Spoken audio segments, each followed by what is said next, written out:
기도하고 우리 시작하도록 하겠습니다. 하나님 아버지 감사드립니다. 정말 그리스도의 보혈의 피로 새 생명 얻게 하여 주시고 의롭다 여겨주시고 하나님의 거룩한 자녀로 삼아주심을 감사드립니다. 이제 남은 인생 우리들이 어찌 살아야 되는지 말씀을 통해서 분명하게 확실하게 깨닫게 하여 주시고 깨달음 주신 대로 한 걸음 한 걸음 성실하게 살아 훗날 아버지 앞에 섰을 때 잘했다 칭찬함 받을 수 있는 저희들이 되게 하여 주시옵소서. 정말 과학 문명이 발전하고 이 사회가 날로 날로 복잡해짐에 따라 정말 무엇이 선이고 무엇이 악인지 정말 판단하기 어려운 이런 시절을 살고 있습니다. 아버지 하나님, 이러한 때일수록 우리가 이 세대를 본받지 말고 우리 아버지 하나님의 깊고 오묘하신 뜻이 무엇인지를 잘 분별하여 깨달아 알아서 정말 그 하나님의 뜻대로 사는 산제사의 삶을 살 수 있는 저희들이 되게 하여 주시옵소서. 그러기 위해서 오늘도 우리들이 이렇게 함께 공부하고자 하오니 우리 진리의 영신 성령님께서 우리가 이 공부를 할 때 마음속에 역사하여 주시고 큰 깨달음과 또 우리에게 정말 밝은 등불이 되어 주셔서 이 어두움을 밝히는 진리를 우리 마음속에 새겨 주시옵소서. 이 시간 함께해 주실 줄 믿고 예수님 이름으로 기도드립니다. 아멘. 우리 지난 시간에는 낙태에 대해서 같이 공부를 했습니다. 요 낙태에 대한 부분이 중간에 조금 제가 컨트롤 미스로 인해 가지고 화면이 제대로 나오질 않았는데 그거 좀 편집해서 앞으로 또 올리도록 하겠습니다. 오늘은 우리가 특별히 또 공부할 내용이 안락사, 어떻게 보면 죽음에 대한 문제입니다. 저도 이제 60대 중반에 접어들게 됐고요. 그러다 보니까 가만 생각해 보니까 내가 그동안 살아온 날이 많을까, 앞으로 살 날이 많을까, 어느 것이 더 많을까 생각했을 때 앞으로 살 날이 살아온 날보다 훨씬 적을 것 같다라는 생각이 듭니다. 근데 우리 지금 이 성경 공부하시는 여러분들도 대부분 다 50대 이상 되시고 어떻게 보면은 살아온 날보다 앞으로 살 날이 더 적은 쪽이 아닐까 싶습니다. 그러다 보니 이제 나이를 이렇게 먹다 보니 몸도 우리 젊었을 때처럼 정말 쌩쌩하게 잘 돌아가지 않고 팔을 이렇게 올릴 때도 오십경이 있어가지고 어깨 쪽지가 뻐근하고 그리고 또 어떨 때는 걸음걸이도 예전처럼 빠리빠리하게 걷지 못하고 어눌하게 걷고 이런 걸 보면서 아, 나도 늙어가는구나. 죽음의 죽음 앞으로 한 걸음 한 걸음 다가가고 있구나라는 생각이 듭니다. 그러다 보니 이제 이 나이쯤 되면 나는 훗날 어떤 죽음을 맞이해야 되지? 이런 거에 대해서 좀 한번 생각을 해보지 않을 수가 없어요. 그래서 우리가 이 안락사의 문제, 요즘 특별히 많은 논쟁거리가 되고 있는 안락사의 문제에 대해서 좀 살펴보려고 합니다. 최근에 제가 어떤 의학 드라마를 하나 본 것이 있는데 거기에 어떤 얘기가 있었냐 하면은 어떤 늙은 나이 많으신 여자분이 병원에 입원을 했어요. 입원을 해가지고 아주 응급실에 실려오게 됐는데 의사들이 보니까 이거 정말 뭔가 심각한 병에 걸린 것 같은데 그 병의 원인을 알기 위해서 그 MRI 촬영 있잖아요. CT 촬영이라고도 하고 MRI 촬영을 이제 실시를 하게 된 거예요. 그 여자분의 보호자들에게 전화를 했는데, 이 보호자들이 어디 있는지 연락이 안 되고 올 생각을 안 해. 근데 의사들이 이렇게 가만두면 안 될 것 같아서 빨리 진단해야 될 것 같아가지고 이 CT 촬영, MRI 촬영을 한 겁니다. 그런데 얼마 있다가 이 자식들이 오게 된 거예요. 근데 자식들이 와가지고 의사에게 삿대질을 하면서 뭐라고 얘기를 하냐면, 왜 CT를 촬영했냐? 왜 MRI를 촬영했냐? 당신은 애들 우리 어머니를 CT 촬영해가지고 돈 벌어 먹으려고 이렇게 비싼 촬영을 했지? 이러면서 막 난리 버거지를 치는 겁니다. 우리는 우리 어머님 이 병원에 입원하면 그냥 영양제 주사, 힘나는 영양제 주사나 주면 좋겠다 그래서 병원에 모시고 가려고 했는데, 너네들이 그냥 영양제 주사만 놓으면 됐지 왜 CT 촬영, MRI 사진까지 찍어가지고 병원비를 더 물게 하느냐, 난리 버거지를 치는 거예요. 그런 모습을 보면서 야, 자식들이 이 어머니의 병이 얼마나 심각한 병인지 알려고 하지 않고 그냥 적당히 영양주사나 놔서 거동이 하면 다시 집으로 데리고 가서 그냥 그렇게 하려고 하는가 하는 이런 생각을 하면서 씁쓸한 생각을 하게 되었습니다. 근데 이런 어떤 문제가 어떻게 보면 안락사 문제와 깊은 연관을 맺고 있지 않은가 하는 생각이 들어서 제가 서두에 먼저 말씀을 드렸습니다. 과연 여러분들이 나중에 병이 걸려서 병원에 입원을 했을 때, 그래서 이 검사 저 검사 해야 된다고 했을 때, 그것도 비용이 많이 들어가는 검사를 해야 된다고 했을 때 여러분들의 자식이 이 검사도 해주세요, 저 검사도 해주세요, 이럴까요? 아니면은 그거 비싼 검사인데 그거 하지 마세요, 그거 돈 드는데 그거 하지 마세요, 이럴까요? 그럴 때, 그런 얘기를 들었을 때 여러분들은 계속해서 생명을 연장하고 싶겠습니까? 그냥 빨리 천국 가고 싶겠습니까? 좀 씁쓸한 생각이 들더라고요. 또한 저도 이 안락사 이 문제를 공부하면서 좀 뭔가 좀 약간 이렇게 서글픈 생각이 좀 들었습니다. 근데 아무튼 우리 크리스찬은 어떤 이 죽음이 끝이 아닙니다. 그리고 이 죽음은 영원으로 나아가는 시작에 불과한 거예요. 그래서 이 죽음을 단지 무서워만 할 것이 아니라 이 죽음에 대한 올바른 인식, 성경에 입각한 올바른 깨달음이 필요하지 않겠는가.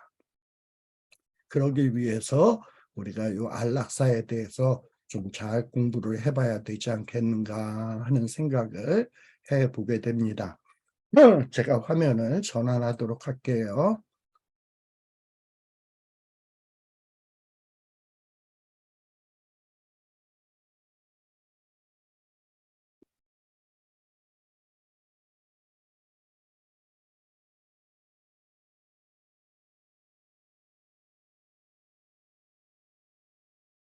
화면이 잘 보이시죠? 음. 네. 자, 어, 먼저 우리가 이 안락사 문제를 다루기에 앞서서 중요한 성경 구절 한 절을 제가 읽어보도록 하겠습니다. 구약 성경 욥기에 나오는 내용이에요.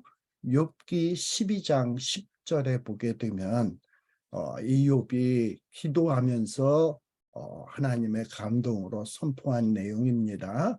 모든 생물의 생명과 모든 사람의 육신의 목숨이 그의 손에 있느니라. 여기 그의 손 할 때 그는 누구냐 하면 하나님의 손에 있다라는 거예요. 무슨 얘기입니까? 생물의 생명, 육신의 목숨, 누구 것이다? 하나님의 것이다. 하나님 손 안에 있다라는 것을 꼭 명심해야 돼요. 즉, 목숨이나 생명은 하나님의 주권하에 놓여져 있는 것이지 인간의 권한에 놓여진 것이 아니다. 생명과 목숨은 하나님의 절대 주권에 속한 것이다 라는 이 인식을 우리는 분명하게 갖고 있어야 됩니다. 이런 생각을 갖다 보면 이 안락사에 대해서 어떻게 생각해야 되는지 답이 나오게 돼 있어요. 자, 그래서 요 성경 구절을 꼭 명심해 두시고 우리가 요 안락사에 대해서 좀 살펴보려고 합니다.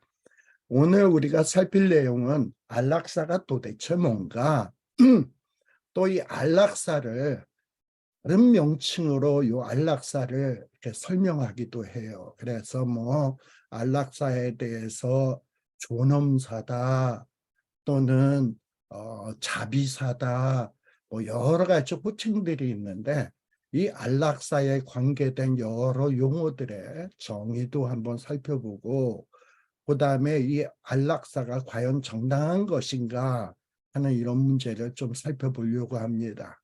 그리고 이 안락사에는 적극적인 안락사가 있고 소극적인 안락사가 있습니다. 근데 오늘 특별히 살펴볼 내용은 적극적인 안락사에 대해서 살피고, 다음 주간에는 소극적인 안락사 문제에 대해서 좀 살펴볼까 생각합니다. 그래서 2주에 걸쳐서 이 안락사의 문제를 살피게 될 거고요. 그 다음에는 이제 뭘 또 살필 예정이냐, 자살에 대해서 또 한번 우리가 살펴보려고 합니다. 어떻게 보면 오늘날 우리 대한민국은 자살공화국이다 라는 얘기를 할 정도로 유명한 사람이나 뭐 그다지 이름 알려지지 않은 사람들, 특별히 젊은이들 가운데도 스스로 목숨 끊는 일들이 굉장히 비일비재하게 많이 발생하고 있습니다. 이랬을 때 우리 크리스찬은 이런 자살에 대한 문제에 대해서도 어떤 생각을 가지고 살아야 될 것인가 하는 것도 굉장히 중요한 문제라고 생각이 됩니다. 그래서 이 안락사 문제가 끝나게 되면 자살에 대한 문제예요. 우리가 이전에 뭐 이제 탄생에 대해서 이야기할 때 인공수정에 대해서 살폈죠. 이거는 생명의 탄생에 대한 문제고요. 그 다음에 이제 죽음에 대해서는 이 인공수정이 아니라 낙태, 그 다음에 안락사, 자살, 이런 모든 문제들이 생명에 관계된 문제예요. 근데 이 생명에 관계된 문제는 10계명에서 제6계명에 분명하게 명시해 주고 있죠. 살인하지 말라. 왜 살인하지 말라 그랬습니까? 우리 아까 욥기 12장 10절에 보았듯이 모든 생물의 생명, 육신의 목숨이 하나님의 주권에 있는 것이지 인간이 임의적으로 목숨을 해하거나 끊거나 또 어떤 생명을 인위적으로 만들어내거나 이러는 것은 아니다. 이것은 하나님의 뜻에 어긋나는 일이다라는 것을 분명하게 6계명 그리고 욥기 12장 10절 같은 데서 우리에게 분명하게 제시해 주고 있습니다. 그런데 오늘은 이 안락사에 대한 문제를 살펴보도록 할게요. 보통 안락사를 영어로는 유다네시아라는 말을 쓰는데 한국말로 이야기를 하면 좋은 죽음, 죽음이라는 게 좋은 죽음이 있어요. 그 다음에 안락한 죽음, 이걸 갖다가 안락사, 영어로는 유다네시아라는 말을 사용을 합니다. 그럼 과연 뭐가 안락사, 좋은 죽음이냐, 안락한 죽음이냐? 이 보통 생명학자들은 이렇게 얘기합니다. 뭡니까? 병 가운데는, 질병 가운데는 회복이 불가능한 질병들이 좀 있어요. 이거 회복이 안 되는 병. 근데 회복만 안 되는 게 아니라 아주 극심한 고통을 수반하는 이런 병들이 있어요. 암도 초기 때는 별 고통을 못 느끼다가 말기쯤 되게 되면 굉장한 고통들이 따르잖아요. 이렇게 극심한 고통이 뒤따르는 질병, 그리고 회복 불가능한 병. 그런데 회복 불가능한데 극심한 고통에 시달려. 근데 저나 여러분이 만일에 이런 환자라고 했을 때 그 고통에 시달리면 어떤 마음이 들겠습니까? 죽고 싶은 마음이 들지. 그래서 이런 질병 상태에 처한 환자가 이 고통에서 제발 좀 벗어났으면 좋겠다. 이런 생각이 들어가지고 아, 어, 직접 또는 자기를 돌보는 후견인을 통해서 의사에게 제발 좀 내가 이 고통 때문에 못 견디겠는데 내 생명 좀 끝내달라고 요구할 때, 그렇게 요구했을 때 내 생명 좀 끊어주세요. 이것은 요구했을 때 의사가 직접 내 생명을 끝내준다. 내 생명을 종결시켜준다. 이것이 바로 적극적인 안락사예요. 그래서 의사가 직접 종결시켜주거나 또 아니면 어떻게 생명을 종결시키냐. 환자가 죽을 수 있도록 어떤 장치를 만들어. 그래서 그 장치 안에다가 약재를 넣는 거예요. 거기에다가 뭐 이렇게 이제 그 약을 투입하게 되면 마치 청산가리처럼 팍 죽는 아주 독성이 강한 그런 약을 주입을 하는 거죠. 근데 이제 독성은 강한데 고통을 주면 안 되니까 고통은 안 느끼면서 그냥 쉽게 목숨이 끊어질 수 있는 약을 딱 준비를 해줘요. 그리고 이제 환자에게 그 장치에서 약이 내 몸에 투입될 수 있도록 스위치를 딱 줘. 그래가지고 당신이 정말 고통스러워서 죽고 싶으면 요 스위치를 딱 눌러라. 그러면 이건 의사가 죽이는 게 아니라 결정적으로는 그 환자가 자기 스스로가 고통 때문에 못 살겠어. 난 이제 죽을래. 하고 스위치를 딱 누르는 순간 그 장치로부터 약물이 딱 몸속으로 주입되면서 이 생명이 끝나는 이런 안락사를 소극적 안락사다. 그래서 이 안락사 가운데는 적극적 안락사가 있고 소극적 안락사가 있다. 그러면 적극적 안락사, 소극적 안락사는 이게 어떻게 구분하는 것인가? 이 환자의 의사표명의 적극성 여부에 근거해서 분류하는 거예요. 예를 들어서 환자가 나 정말 죽여주세요. 살고 싶지 않아요. 해가지고 적극적으로 날 죽여달라고 하는 의사표명이 있으면 그렇게 해서 이제 죽게 되면 적극적 안락사라고 하고, 이 환자가 어떤 질병 상태에 있어가지고 의식이 없어. 아파서 의식이 없어. 그럴 때는 죽여달라는 의사표명을 못할 것 아니에요. 그런데 뭐 이렇게 자기가 의사표명을 못하는데 정말 죽을 정도로 뭐 고통에 시달려. 그러니까 옆에 있던 사람들이 이렇게 보고 또는 의사가 보고, 그래서 이 사람을 더 이상 두면은 고통 속에 너무 힘들겠구나 이래가지고 죽여주는 거를 소극적 안락사라고 해요.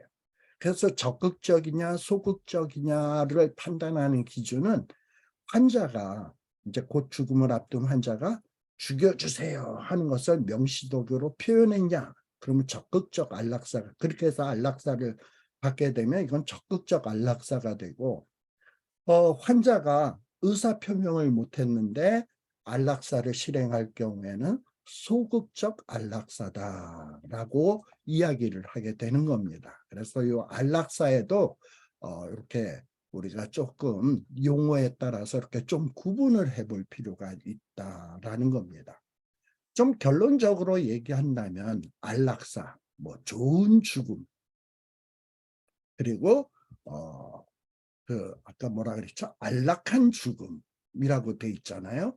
근데 성경에 보게 되면 한 번 죽는 것은 하나님께서 정하신 일이다. 이 죽음이라는 거는 하나님이 정하신 일이에요. 그래서 이 생명은 하나님의 주권에 속한 것이고 죽음조차도 하나님의 주권에 속한 거예요. 근데 이 안락사라고 하는 것은 뭐냐? 고통에 시달리다 보니까 어떤 의사나 후견인이나 어떤 사람의 도움에 의해서 인위적으로 내 생명을 끊는 거예요. 근데 끊을 때, 생명을 끊을 때 어떤 고통 없이 편안하게 어떤 생명을 끊는 것을 안락사라고 이야기를 합니다. 그래서 이 안락사라는 말이 참 안락하다, 좋은, 그리고 안락한 죽음, 이 표현이 좋다 보니까 좋은 것으로 이렇게 여겨질 수가 있는데, 그러나 엄밀한 의미에서 환자의 입장에서 본다면 안락사는 일종의 의사의 도움을 받아서 행하는 자살 행위예요. 그래서 뭔가 환자가 너무 고통에 시달리다 보니까 자기가 죽을 수는 없으니까 의사의 도움을 받아서 혹은 약물의 도움을 받아서 후견인의 도움을 받아서 내 생명을 내 어떤 의사를 표명해 가지고 내 생명을 끊는 자살이 되는 겁니다. 하나님의 주권에 속한 것을 내가 인간의 어떤 인간 주도하에 하나님 주도하에 생명을 끊는 것이 아니라 인간 주도하에 생명을 끊는 일종의 자살이다라고 이야기할 수 있습니다. 반면에 이제 의사의 입장에서 한번 생각해 볼 수 있는데요. 의사의 입장에서 안락사는 뭐냐? 안락사는 의사의 입장에서는 의사는 뭡니까? 상대방이 환자가 나 죽여주세요 한 거 아닙니까? 그래가지고 의사가 그 사람의 요청에 따라서 그 사람의 생명을 끊어줬어요. 근데 말은 안락사지만 어쨌든 의사가 그 사람의 어떤 요청을 받아서 생명을 끊었다 할지라도 어쨌든 그 사람의 생명을 끊은 거니까 살인이 되는 거예요. 혹은 그 사람이 죽여주세요 했을 거잖아. 만일에 내가 안 죽여도 그 사람은 어떤 방법을 통해서라도 죽을 거 아니에요. 그러니까 내가 도와준 거야. 그러니까 의사 입장에서는 어떻게 보게 되면 안락사는 살인 방조 행위가 된다라는 거예요. 그러니까 참 어떻게 보면 굉장히 심각한 죄가 되는 거예요. 그런데 이 안락사가 요즘에는 어떻게 인식되느냐? 왜 안락사가 생겨났냐? 이 마지막 죽음을 앞둔 사람들이 너무 극심한 고통을 받는데 저렇게 극심한 고통받는 것을 방치해 두는 것이 과연 좋은 일이냐? 저렇게 고통을 받으면 고통의 문제를 빨리 끊어줘야 이게 좋은 것 아니겠냐? 그러니까 안락사를 시키는 그 동기를 어떻게 보느냐? 그 고통을 덜어주기 위한 선한 동기에서 이 안락사를 행한다라고 이렇게 어떻게 보면 포장을 하게 돼요. 그리고 또 아니 내가 죽이고 싶어서 죽였냐 의사 입장에서 저 환자가 혹은 환자 대리인 환자를 보호하는 보호자들이 죽여달라고 요구했기 때문에 그리고 그 고통의 문제를 덜어달라고 요구했기 때문에 내가 이렇게 죽여준 것 아니겠냐. 그래서 어떤 저 사람이 편하게 갈 수 있도록 나는 도와준 것 아니냐. 그러면서 이 안락사를 윤리적으로 정당화시키려는 이런 풍조가 오늘날 이 시대에 팽배하게 퍼져 있습니다. 그러다 보니까 이 안락사를 이제 어떤 단어로 표현하느냐? 자비사, mercy, killing. 그러니까 killing인데 mercy, 자비를 닮아서 죽이는 거예요. 자비사라고 호칭하기도 해요. 그러다 보니까 이 안락사에 관계된 용어들이 좀 여러 가지가 있죠. 첫 번째 뭐였습니까? 안락사도 적극적인 안락사가 있고 자기의 의사를 표명 안 했지만은 이제 안락하게 죽는 소극적 안락사가 있고 그리고 뭔가 저 사람의 고통을 덜어주고 편안하게 죽도록 하기 위해서 이 안락사를 시행하는 자비사라고 이렇게 표현도 하게 된다 이 말입니다. 근데 이렇게 다양한 호칭이 있다는 얘기는 뭐예요? 뭔가 이 죽음을 어떻게 해서든지 인간이 하나님의 주권에 속한 생명을 인간이 죽이는 것은 이건 뭔가 좀 이 주권 침해잖아. 하나님의 주권 침해잖아. 올바른 거 아니잖아. 근데 올바른 거 아닌 것을 자기네들이 이걸 행해야 되겠는데 그러기 위해서는 포장을 해야 될 것 아니에요. 그러다 보니까 자비사다. 그리고 또 안락사다. 그리고 또 어떤 것도 있냐면 존엄사다. 존엄하게 죽는다. 고통에 시달리면서 막 발광을 하다 죽는 게 아니라 편하게 눈을 감는 존엄하게 죽는 존엄사다.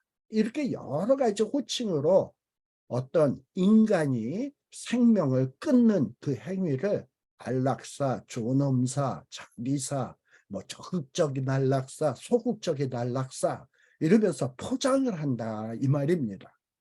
그러나 이렇게 여러 가지 호칭의 변화가 있음에도 불구하고 이 안락사에는 굉장히 윤리적 정당성을 따지는 데 있어서 문제가 있는 것이 뭐냐면 이 안락사의 문제다라는 것을 꼭 여러분들이 인식하시길 바랍니다.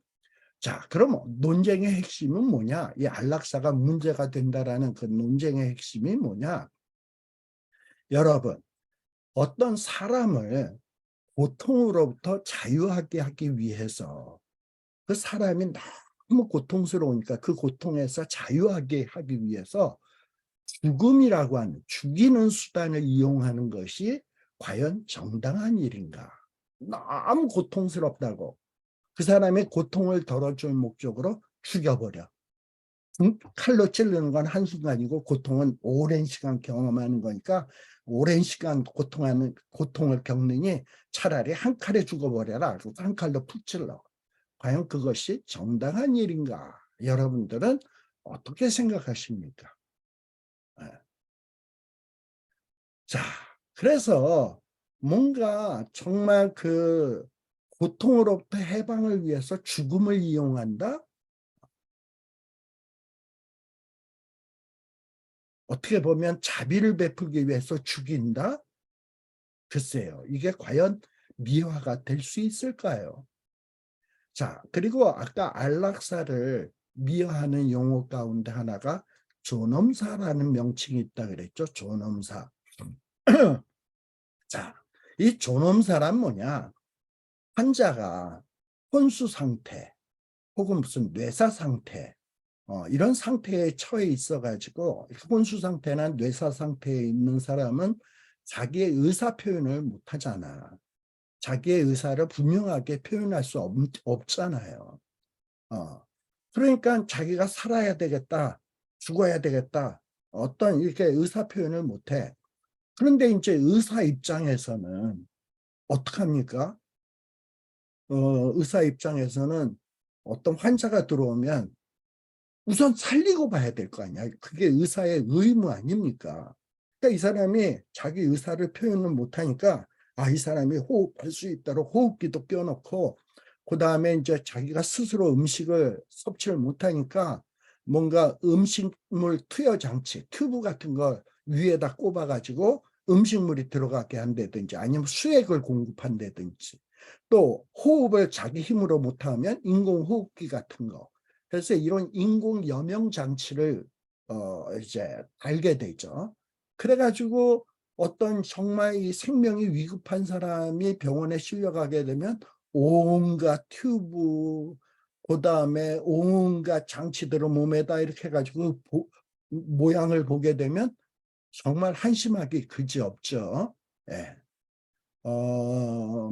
얼마 전에 제 어떻게 보면은 조카 딸뻘 되는 사람인데 제 조카 딸뻘 되는 사람이 애를 낳았어요. 아들을 낳았는데 얼마 안 됐어요. 애를 낳았는데 그 애를 낳았는데 이 애가 뱃속에서 나오면서 아마 이 자궁 속에서 그 엄마의 그 양수 같은 거가 막 이 윗속으로 들어가 가지고 애가 나왔는데 호흡이 잘 안 되는 거야. 그러다 보니까 입에서 막 거품이 벌컥벌컥 막 나오고 막 애가 이상 증세를 보이니까 갓 태어난 아이를 그 뭡니까 응급실에다가 집어넣어 가지고 인공호흡기도 달고 그 다음에 뭐 이렇게 이 입에서 거품 같은 게 나오니까 그걸 빼내기 위해서 인공적인 파이프를 넣어가지고 뭐 그리고 또 여러 가지 뭐 뇌파나 이런 심전도나 이런 걸 위해서 곳곳에 테이프 붙이고 전기선을 연결시켜서 여기 모니터에다 연결해가지고 이렇게 해서 보고 있으니까 그 조그만 아기에다 각종 장치를 다 붙여놨으니까 그게 뭔 꼴이겠습니까? 근데 여권 사진을 찍어야 되는데 그 상태로는 여권 사진을 찍기가 조금 그렇잖아요. 그러니까는 여권 사진을 찍으려면 모든 이런 테이프도 떼버리고 반창고도 떼고 깨끗한 상태에서 찍어야 되는데 그 상태에서는 찍을 수 없잖아요. 존엄한 모습으로 찍어야지 뭐 각종 이런 걸 다 안 상태로 찍으면 그 모양이 얼마나 추하게 되겠습니까? 그러니까 마찬가지야.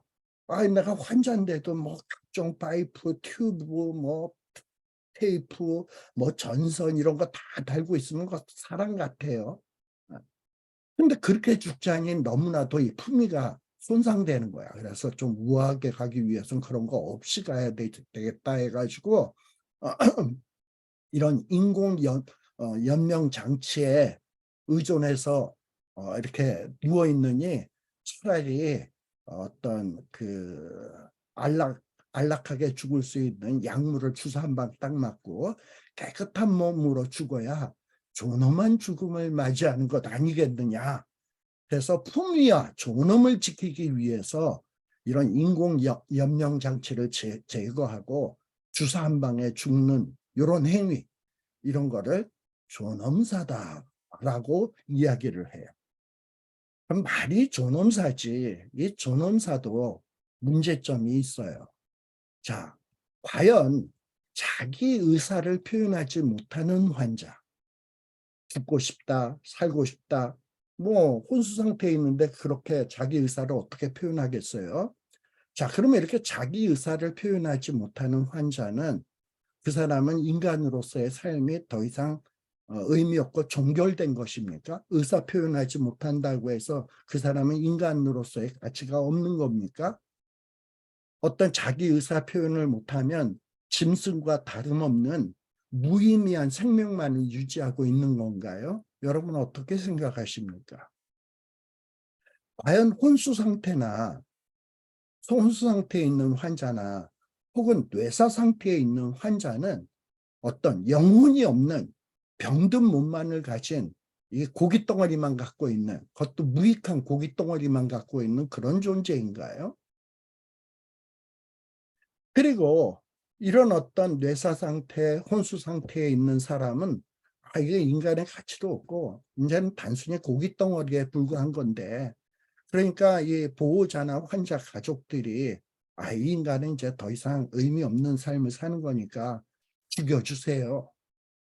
그렇게 해서 보호자나 대리인들이 죽여주세요 한 것이 과연 그 환자 본인이 원해서 한 결정이라고 볼 수 있습니까? 본인이 원해서 죽고 싶어요, 의사 표현 못한다고 해서 옆에 있는 뭐 가족이 이 인간 죽여주세요, 이게 본인의 결정이라고 볼 수 있습니까? 만일에 이런 일련의 질문들에 대해서 그 사람의 이 지금 상태는 정말 고깃덩어리에 불과해, 무의미한 생명이야, 죽어도 돼 하고 이렇게 긍정적으로 답변할 수 있다면, 그리고 그런 사람을 죽이는 것은 본인도 좋아할 거야, 이렇게 그런 질문에 대해서 긍정적으로 대답할 수 있다면 뭐 윤리적으로 정당화되겠죠. 그런데 혹시 가족들은 이 인간 죽여주세요, 더 이상 연명 치료하지 마세요, 모든 장치 다 빼주세요, 당장이라도 죽게 해주세요, 그랬는데 본인은 그 소리를 들어서 표현은 못해, 말을 못하니까 표현을 못해, 난 살고 싶은데 저놈들이 날 그냥 이 생명 끝내게 하려고 그러네, 이 죽일 놈들, 이러고선 만일에 이런 일이 있었다면 과연 이것이 존엄사입니까? 얘 존엄하게 죽는 거예요? 네. 그러니 이 존엄사라는 것도 그냥 주변의 사람들이 만들어낸 이야기지 이 환자 본인에게 과연 존엄사일까? 한번 생각을 해볼 필요가 있습니다. 물론 본인이 원해서 나는 정말 추하게 죽고 싶지 않아, 짐되는 인생을 살고 싶지 않아, 나는 깨끗하게 가고 싶어, 분명하게 의사표현을 해서 그렇게 죽었다면 뭐 존엄사라고 얘기할 수 있겠죠. 예. 그러니까 이 존엄사라는 것도 우리가 한번 생각해 볼 필요가 있다라는 겁니다. 자, 그리고 이제 안락사와 유사한 경우가 하나 있는데 이런 경우가 있어요. 예를 들어서 어떤 간호사가 환자가 이런 말기 환자의 고통이 너무 심하니까 간호사가 보다가 이 사람의 고통을 좀 덜어줘야 되겠다 하는 이런 좋은 목적을 가지고 좀 몰핀, 이런 마약 성분이 있는 몰핀을 좀 강한 성분의 약을 고통을 덜어주기 위해서 이제 몰핀을 투여했단 말이에요. 근데 이 몰핀을 투여할 때도 나름 이 간호사로서의 절차, 준칙들을 지켜가면서 이 몰핀을 투여한 겁니다. 그랬는데 예기치 않게 그 환자의 몸에 이 몰핀에 대한 거부 반응, 예상치 못했던 이런 거부 반응, 우발적인 반응이 나타나가지고 환자가 죽은 거예요. 이 사람의 고통을 덜어주려고 죽이려는 목적은 없었죠. 고통을 덜어주려고 약을 투여했는데 또 어떤 약의 부작용으로 환자가 죽은 거야. 이 간호사가 이 환자를 죽이려고 했던 것은 아니잖아요. 좋은 목적으로 고통 덜어주려고 하는 그 목적에서만 약을 투여했던 거예요. 근데 본의 아니게 죽은 거야. 간호사는 죽이려고 한 건 아닌데. 어떤 선한 결과를 위해서 뭔가 약물 투여를 시도를 했는데 실제로 나타난 결과가 죽음이라고 하는 악한 경우가 발생하게 된 거예요. 이랬을 때 이런 간호사에게 잘못했다고 책임을 물을 수 있을까요? 어쨌든 결과는 죽음이었어요. 안락사도 결과는 죽음이고, 뭐 존엄사도 결과는 죽음이고, 그런 건데 안락사나 뭐 존엄사나 이런 거는 어쨌든 죽여야 되겠다라는 의도를 가지고 죽게 한 거잖아요. 근데 이 경우는 뭐냐? 죽게 하겠다라는 의도가 없었는데 결과가 죽은 거야. 이랬을 때 이런 의료 행위를 행한 간호사나 혹은 의사에게 과연 책임을 물을 수 있는가? 물을 수 없겠죠. 예. 이건 환자를 죽이려고 했던 것이 아니기 때문에 이런 경우는 안락사라고 하는 용어는 사용할 수 없어요. 고통을 덜어주기 위해서 몰핀을 투여했어요. 그러니까 고통을 줄여주려고 안락하게 해주려고 몰핀을 투여했지만 그리고 죽이려고 했던 것이 아니기 때문에 안락사라고 하는 용어는 사용할 수 없다라는 거예요. 그래서 이런 경우를 안락사와 좀 차이가 있다라는 것을 생각을 해볼 필요가 있어요. 자, 그리고 또 하나는 어떤 걸 생각해 볼 수 있냐면 진료 중단, 진료 중단. 오늘날 많이 발생하는 일들이죠. 진료 중단. 그래서 이 진료 중단도 이 존엄사하고 혼동하는 경우가 참 많습니다. 자, 그럼 진료 중단이라는 건 뭐냐? 존엄사와 달리 진료 중단이라는 건 뭐냐? 자, 진료 중단은 치료를 통한 회복이 불가능한 말기 질환의 상태. 더 이상 치료를 통해서는 회복이 불가능해. 그리고 이제 말기야. 이 사람 반드시 죽어. 그리고 어떤 사람이 늙어서 죽는 것은 이건 뭐 필연적인 일 아닙니까? 죽어 이제 곧 죽어 늙어서. 그래서 뭔가 이 사람에게 어떤 치료를 해도 죽어. 그리고 어떤 치료를 해도 이미 나이가 너무 많아서 죽을 수밖에 없어. 그런데 자꾸 병원에서는 이 약을 투여하고 이런 장치를 달고 저런 장치를 달아가지고 막 그냥 뭐 여러 가지 치료를 막 시행을 한단 말이죠. 근데 그 치료가 살릴 수 있다면 모르겠는데 그 해봐야 아무 소용이 없어. 그러면은 환자나 보호자 입장에서는 어떤 얘기를 하겠습니까? 이거 아무리 이거 다 해도 무의미하다. 그러면 이거를 중단해 달라. 이렇게 요구를 하게 되잖아요. 그러면 이제 이 중단을 요구를 했을 경우에 그러면 그냥 즉각 중단할 수 있냐? 치료를 즉각 중단할 수 있냐? 그럴 수 없어요. 그러면 이 의사는 자기 그 위에 뭐 과장이나 병원장이나 이런 사람들한테 보고를 하고 그다음에 이 병원에서는 윤리위원회 같은 게 모여가지고 이 환자가 더 이상의 치료가 무의미하기 때문에 이제 치료를 진단하고 이 치료하는 과정을 중단하자. 그것이 옳다. 그래가지고 논의를 해서 결정을 하게 돼요. 그래서 결정을 해가지고 치료를 중단하는 것을 뭐라 그러냐? 진료의 중단이다라고 이야기를 합니다. 그러면 이 진료의 중단하고 안락사와는 어떻게 차이가 있는가? 이건 구별이 되어야 돼요. 예를 들어서 안락사는 죽음의 원인이 어떤 의사의 치료 행위가 죽음의 원인이에요. 이 안락사는 환자가 더 이상 고통에 있는 것을 고통에 머물러 있는 것을 중단시키고 고통에 머물러 있는 것을 중단시키기 위해서 의사가 개입을 해가지고 약물을 투여한다더니 한다든지 어떤 치료 행위를 통해서 그 사람의 생명을 종결시키는 것이 이게 안락사예요. 근데 진료 중단은 그 죽음의 원인이 뭐냐? 이미 이 환자는 이미 말기병이야. 정말 백약이 무효야. 어떤 치료도 다 전혀 무의미해. 그리고 이미 나이를 너무 많이 먹어서 어떤 조치를 취해도 죽어. 그러니까 이 사람의 죽는 원인은 어떤 의사의 약물 치료 때문도 아니고 어떤 치료 행위를 통해서 죽는 게 아니라 그냥 이 사람은 질병, 그리고 이제 나이 먹어서 수가 다 있기 때문에 죽는 것이 질병의 원인인 거예요. 그래서 더 이상의 진료를 하지 않는 거예요. 이런 걸 진료 중단이라 그래요. 그래서 안락사는 죽음의 원인이 사람이에요. 그 안락사의 경우에는 사람이 죽이는 거야. 말이 편안하게 죽게 한다고 해서 안락사지만 결국은 의사든 어떤 치료사든 그 사람이 죽이는 거야. 그러나 진료의 중단은 이 사람이 죽는 원인이 뭐냐면 질병 때문에 죽는 거예요. 그래서 이 진료의 중단하고 안락사는 구분이 되어야 된다라는 거예요. 그리고 이 안락사하고 진료의 중단은 또 어떤 차이가 있냐? 죽는 속도에 있어서 차이가 있어요. 죽는 속도에 있어서 안락사는 의사가 어떤 약물을 투여한다거나 어떤 조치를 취하게 되면 금방 죽어요. 근데 진료의 중단은 진료를 중단했다고 해서 금방 죽는 사람도 있고 안 죽는 사람도 있어.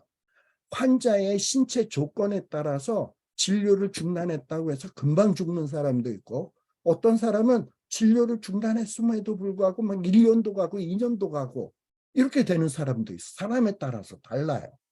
그래서 이 죽는 속도에 있어서 안락사와 진료의 중단은 다른 개념이다라는 거예요. 그리고 또 안락사와 진료의 중단이 차이가 나는 것이 또 뭐가 있냐?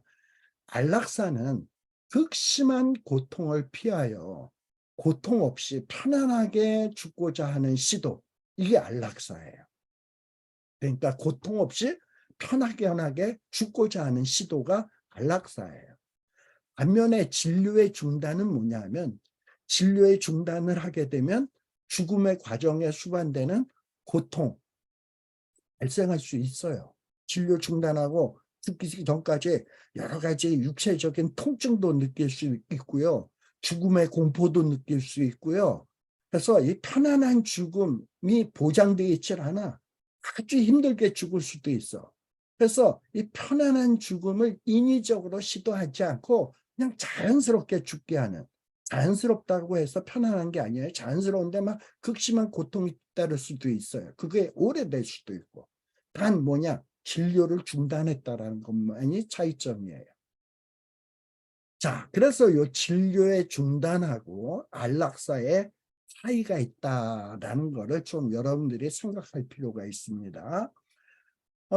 그러면 이 진료의 중단, 그러면 이 진료의 중단은 윤리적이냐, 윤리적이냐, 이제 이걸 한번 생각해 봐야 되는데, 여러분, 이 진료의 중단은 어떤 죽음에 이르도록 방치해 두는 행위와 혼동되어서는 안 됩니다.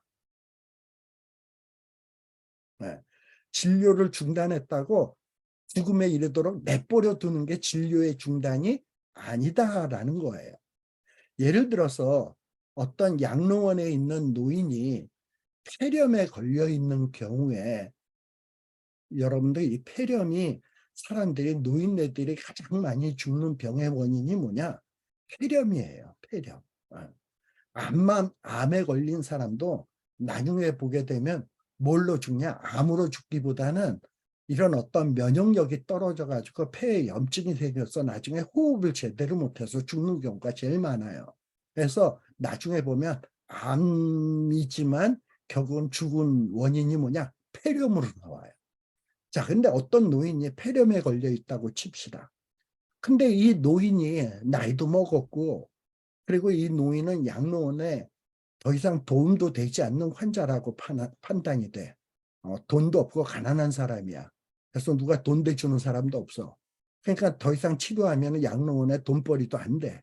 그러다 보니까 이 노인이 폐렴에 걸려 있으니까 진료하지 않고 내버려 뒀다가 그냥 죽게 만들었다고 한번 생각을 해봅시다. 자, 이거는 뭐냐? 이거는 그야말로 죽음에 이르도록 방치해두는 행위예요. 이 노인의 경우에 이 폐렴이 있을 때 뭐 페니실린이라든지 항생제 같은 거를 투여를 하면 이런 폐렴 같은 경우엔 금방 고칠 수 있어요.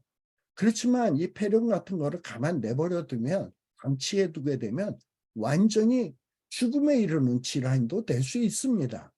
근데 의사가 이 같은 사실을 알면서도 이 노인네는 폐렴에 걸려서 돈도 못 낼 사람이다 이러니까 그냥 내버려 두자. 어차피 노인인데 어차피 죽을 건데 하고 치료를 중단한다면 이건 살인 방조했다는 비판을 면하기가 어렵습니다.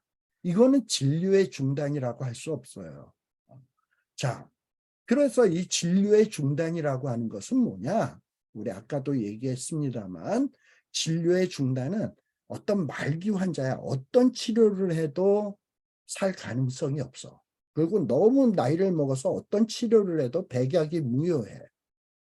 그럼에도 불구하고 치료 행위를 한다면 그건 낭비예요. 그럴 경우에는 진료를 중단하고 그다음에 나머지 생명은 하나님께 맡기는 거야. 하나님이 이 사람이 더 살 필요가 있으면 진료를 중단해도 하나님이 필요하다고 생각하는 만큼 살 것이고, 만일에 진료를 중단했을 경우 곧 죽는다고 하면 그것도 하나님의 뜻이고, 그러나 더 이상 진료하는 것은 의미가 없기 때문에 중단한다. 이게 진료 중단이다. 죽음에 이르도록 방치해 놓는 것이 아니다. 뭘 해봐야 더 이상 의미가 없다. 그래서 중단한다는 것이 진료 중단이고, 죽음에 이르도록 그냥 방치해 놓는 것이 아니다. 이거 혼돈해서는 안 된다라는 거예요. 제가 이 얘기를 왜 하느냐 하면 우리 크리스찬인 경우에 사실 이렇지 않습니까? 생명은 우리가 하나님의 것이다. 그러니까 이 생명은 존귀한 것이기 때문에 어떻게 해서든지 살려야 된다. 라는 생각하에 그야말로 천문학적인 돈이 투입이 되는데도 불구하고 이 약도 쓰고 저 약도 쓰고 이 장치도 동원하고 저 장치도 동원해서 막 하는 거야. 그러다 보면 나중에 남은 유족들이 그 병원비나 이런 것들을 비용을 지불하려면 얼마나 엄청난 어떤 정말 치료를 해야 될까요? 얼마나 많은 희생을 해야 됩니까? 근데 그렇게 해서 만일에 산다라는 가능성이 1~2%라도 있다면은 그만한 가치가 있지. 왜? 생명은 천하보다도 귀한 거니까. 예.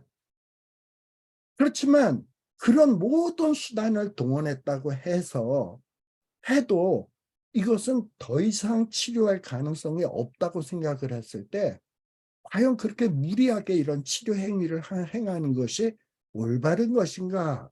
아니면 진료 중단을 해야 옳은 것인가? 그리고 나머지 생명을 내버려 둬야 되는 것이 하나님께 맡겨야 되는 것인가?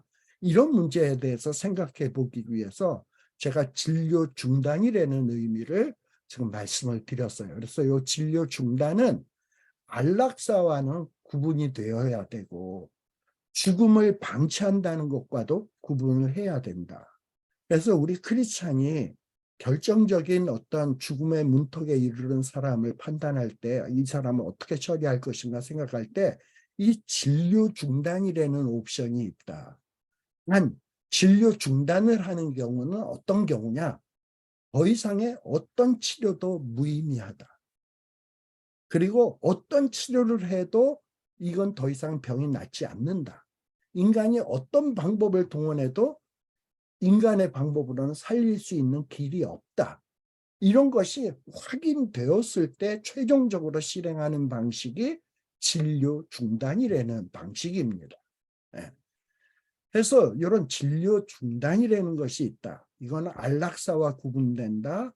존엄사와도 구분된다. 죽음을 방치하는 것과도 구분된다라는 것을 여러분들이 좀 생각해 볼 필요가 있습니다. 사실 사람이 너무 나이 먹어서 나이 먹어서 어차피 죽는 것을 하나님께서 정하신 일 아닙니까? 다 죽어요. 그런데 다 죽는데 죽는 것이 이게 하나님이 정하신 법도인데 안 죽겠다고 그야말로 아둥바둥하는 것도 과연 하나님의 뜻일까 하는 것도 생각해 볼 필요가 있어야 돼. 생각해 볼 필요가 있습니다. 그래서 살아보겠다고 좋은 약이란 좋은 약은 다 쓰고 세상에 있는 모든 장치는 다 갖다 쓰고 그래서 천문학적인 빚을 지고 그 빚을 자식들에게 물려주고 그랬는데도 아무런 효용도 없이 결국 죽었다. 빚만 남기고 그리고 자식들에게 무거운 짐만 남기고 죽었다. 그러면 이게 과연 무슨 의미가 있겠습니까? 그렇지 않아요? 네. 그리고 또 어떤 경우에는 공상과학 영화에 나오는 얘기 같습니다만 현대의학으로는 못 고쳐? 오케이. 그러면은 나를 지금 아직 완전히 죽은 상태는 아니에요. 혼수 상태고 뇌사 상태야. 그러나 아직도 이렇게 호흡은 있어. 근데 병 고칠 수가 없어. 현대의학으로. 그러면 어떤 방식을 택하냐? 나를 급속 냉동을 시켜라. 그래가지고 왜냐?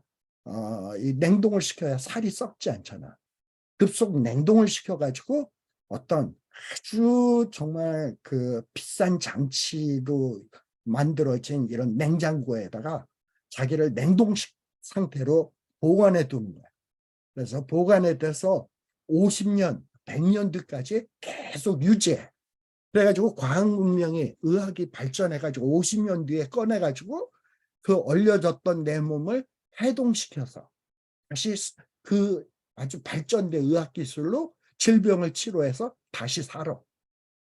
여러분 그렇게 하는 것이 과연 그것이 과연 하나님의 뜻에 합한 걸까요? 생명이 존귀한 거기 때문에 냉동 인간이 되어서 냉장고에 들어갔다가 수십 년 있다가 잠자다가 나와서 치료받아서 다시 살아야 된다. 그리고 그때 들어가는 비용 그까짓 게 무슨 문제냐? 내 생명 존귀한 생명을 영원토록 살게 하는 게 중요하지. 하고서는 그런 식의 시도를 한다면 이게 크리스찬으로서 마땅한 태도일까요? 저는 그런 경우에는 어떤 치료도 현대의학으로는 무의미하다. 어떤 치료도 무의미하다라는 판단이 딱 들었을 경우에는 더 이상 그런 시도하지 마라. 자식들에게, 가족들에게 부담 주지 말고 해봐야 뭐 아무 효용이 없으니까 진료를 중단해라. 그리고 이제 나머지 내 생명은 하나님께 맡긴다. 그리고 설사 그 남아있는 진료 중단하고 죽을 때까지 남아있는 시간이 아무리 고통스러운 시간이라 할지라도 그 시간이 하나님이 뜻한 것이라면 그것을 겸허히 받아들이고 그 시간에 내 안에 기도하면서 하나님 내가 극심하게 아픈데 하나님 왜 이렇게 나를 마지막 임종을 앞두고 이런 고통을 주실까요? 기도하면서 하나님을 바라보면서 하나님 앞에 내 생명을 맡기면서 그러면서 하나님의 뜻을 기다리는 것이 이게 바람직한 태도지 나는 어떻게 해서든지 살아야 돼. 그래서 그냥 가진 방법을 다 동원하고 어떻게 해서 또 이제 내 고통을 줄여야 돼. 그래가지고 수단 방법 가리지 않고 그냥 말로 지랄 발광을 하면서 목숨을 연장한다. 이거는 크리스찬으로서 올바른 태도가 아니다. 그때 조용히 어떤 것을 음미할 필요가 있냐. 한 번 죽는 것은 하나님이 정하신 일이요. 죽는 것은 하나님이 정하신 일이구나. 어떤 생물들의 생명과 인간 육신의 어떤 이 영혼은 하나님의 것이다. 라는 아까 욥기 12장 10절의 말씀을 음미하면서 조용히 어떤 진료 중단 상태에서 하나님의 뜻을 기다리는 것이 크리스찬으로서 올바른 태도가 아닐까 생각을 하게 됩니다. 그래서 제가 진료 중단이라는 이야기를 꺼냈습니다. 그러면 이제 우리 잠시 쉬었다가 요 안락사에는 뭐가 있다 그랬죠? 적극적인 안락사가 있고 소극적인 안락사가 있다 그랬어요. 또 안락사를 때로는 mercy 킬링, 자비사라고도 일컬어지기도 하고 또 이 안락사와 관계된 것 중에 하나는 존엄사라는 말이 있다 그랬어요. 그래서 이런 부분에 대해서 좀 더 구체적으로 그러면 우리 기독교에서 안락사가 허용되어서는 안 되는 이유가 과연 무엇인가 하는 것은 우리가 잠시 쉬었다가 후반부에 살펴보도록 하겠습니다. 잠시 쉬었다 가겠습니다.